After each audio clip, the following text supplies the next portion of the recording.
Oke, Dan bisa dijelaskan tangkapan malam ini, Dan? Jadi pada malam ini, pada saat kita melakukan tugas rutin hunting untuk antisipasi 3C di sepanjang Jalan Nurdin Panji, setelah kita memasuki ke arah simpang Sukawinakan, diketemukanlah satu sepeda motor yang dikendarai oleh 2 orang yang kami curigai, dan kami lakukan pemberhentian.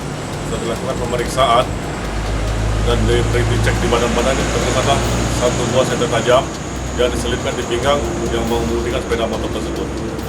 Itu jenis apa, Dan? Tajamnya, Dan? Jenis badik. Badik, Dan.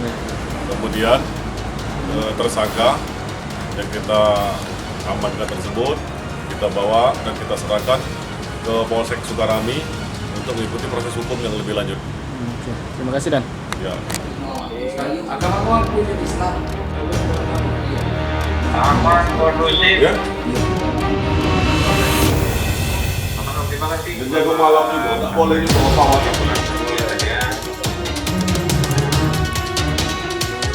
Di belakang